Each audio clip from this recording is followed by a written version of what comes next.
Live from downtown Detroit, Local 4 News at 11 starts now. We begin with Exact Track 40 radar showing a massive winter storm heading our way that will impact your holiday weekend, and that includes holiday travel. All right, so let's get right to forewarned meteorologist Kim Adams with what to expect, plus the timeline of that storm. Kim? Well, the timeline is going to change as we go through the next couple of days. As we get more model data in, we're going to pinpoint it and be a little bit more accurate. We're still pretty far out, so we need to have more model data before we can go hour by hour. But we have a pretty good handle on what's going to happen. I'll talk about that in a moment. But right now, it's quiet in Detroit, mostly cloudy skies, 27 degrees, 25 in Howell, 22 in Pontiac, and 27 in Adrian. In the teens with wind chills now in Lapeer, but the winds are fairly calm, so we're pretty much right where we should be as far as wind chills go. Now this weekend we'll have wind chills about 17 to maybe even 20 degrees below zero for Christmas Eve and Christmas Day. But tomorrow, if you still have shopping to do, if you don't like to be out in snow and rain and all that mess, get your shopping done by Wednesday, because Thursday is when we do expect at least some rain to arrive, and then the heaviest impact day will be Friday and possibly even into Christmas Eve. So here's the weather story. Rain will change over to snow Friday morning. When it changes over will affect those snow totals. Right now it does look like it will change over from south to north Friday morning. Winds will be up to 50 miles per hour. That will reduce visibility in some of those heavier snow squalls, causing widespread travel problems Friday and again on Saturday, and then sub-zero wind chills for Christmas Eve and Christmas Day. Best way for you to keep up on the forecast this week is with the Forewarned Weather app. Just go to your favorite app store, type in WDIV, download the Forewarned Weather app. It's absolutely free. You put your city in and you will have Exact Track 40 radar right in the palm of your hand. Again, just go to your favorite app store and download the free Forewarned Weather app.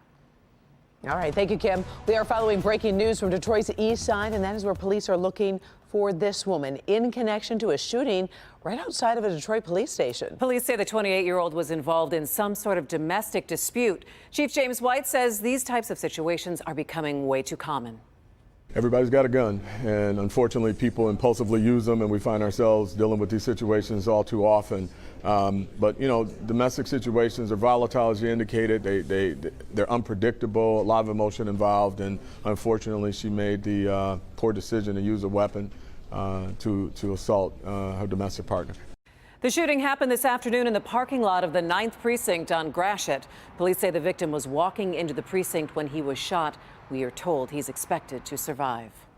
Detroit police say the suspect was last seen leaving the scene in a 2014 Ford Fusion with the license plate of EFA 7326. If you have any information, please call Detroit Police or Crime Stoppers at 1-800-SPEAK-UP. Meantime, on Detroit's west side, a teenager is killed in a shooting. This happened about 5:30 in the area of 7 Mile Road and Biltmore. Police say they received a shot spotter run for several shots fired in that area. They say the victim was shot and then ran several yards before collapsing on Biltmore Street. He died at the scene. Police, meantime, are working on a suspect description. After months of questions about credentials as well as spending on a junket, the Clintondale Board of Education voted tonight to buy out the contract of Superintendent Rodriguez Broadnax. Mara McDonald live for us tonight. Mara, this move comes as a Clinton Township police investigation into that spending has come to a close. That's right, Christy, and we know that a warrant request in this case has been submitted to the Macomb County Prosecutor's Office as of tonight. No charges as of yet have been authorized, and if they are to be authorized, against whom? Broadnax was not fired tonight. He asked to resign and for a severance package, which was approved. He put the blame for his departure on racism. I would have stayed here. You probably wouldn't have had to buy my contract out or separate from me, but because of the racism that I have faced over the last year, the last 9 months, from just a few folks out here. I'm not saying everybody, but there's a few, and they know who they are. Not all board members supported the severance. I don't feel that this agreement benefits the students of the district. I don't feel that this agreement benefits the district or the community in any way. The board has been warned by its attorney that this cost will be over $500,000 for the first year. This brings to a close a tumultuous couple of months for Broadnax and some board members after a school board junket to California and questionable spending. It's unclear whether the Macomb County Prosecutor's Office will authorize charges, but a warrant has been requested. I'm sorry. I think that the treatment that Mr. Broadnax has gotten and his family, we all should be ashamed. The now former superintendent had plenty of support both from the board and the audience tonight. I wouldn't want to be here if I was him either, because of y'all. Back here live, a school board member resigned in protest over Broadnax leaving. In addition, he faced an unclear future in this school district. There are new school board members taking office in January. The assumption was that he was likely to see his contract suspended. We are live in Clinton Township tonight. I'm Mara McDonald, Local 4. All right. Thank you, Mara. Tonight, we're learning more about the shooting that happened inside the Dearborn police station over the weekend. Police are saying the man who was shot dead inside the station stole the gun he brought with him. Investigators say the 33-year-old man walked into the station on Sunday, pulled a gun, and attempted to fire at an officer when the gun malfunctioned. That's when the officer pulled his gun, fired multiple shots, shooting and killing him. He pulls out a 9mm handgun from his pocket, points it at the police officer that's behind the desk, and pulls the trigger. He's trying to rack rounds back into the weapon to make it fire. He does that a couple of times. At that time, the police officer engages the suspect, fires shots at him, multiple shots. Right now, police aren't sure of a motive, but say the suspect does have a history of mental illness. We have an update to a story we brought you last week. The driver accused of injuring a teenager in a hit and run last week is now in custody. 37-year-old Paris Varner is being charged with a misdemeanor after allegedly hitting a teen who was crossing the street in Dearborn, then took off without stopping. The teen has since been released from the hospital, is expected to make a full recovery. Varner was issued a $500 bond and cannot travel outside of Wayne County. Detroit police arrest a man wanted for a shooting during which he impersonated police. Officers say this man shot another man in his 50s last Wednesday near Conan and Emory on the city's east side. The two got into an argument on the road, and the suspect followed the victim. He identified himself as a police officer, then shot him. There's no word yet on possible charges.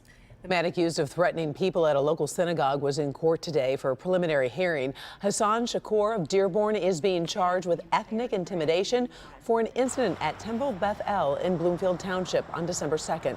Today, he remained calm in contrast to his previous angry outbursts at judges. Video shot on his own phone was played in court, showing him aggressively shouting at parents and young children from his car. Today, a parent who was there that day said the actual incident was worse than what the video shows. So you would agree with me, ma'am, that that is the accurate depiction of what was said that day? I will caveat that this went on for a lot longer than this portion right here, and I could continue to hear horrible things being yelled. Even though the video was moving this way, he was still facing and screaming out his window towards us. The defense attorney today suggested Shakur wasn't actually threatening anyone at the synagogue, but was talking about the state of Israel. The judge will determine if the case moves forward on January 5th. Shakur is also facing a federal charge for lying on a gun purchase form shortly after the incident at Temple Beth El. The January 6th House Select Committee voted to approve criminal referrals against former President Donald Trump. The vote came during the committee's 11th and final public meeting today.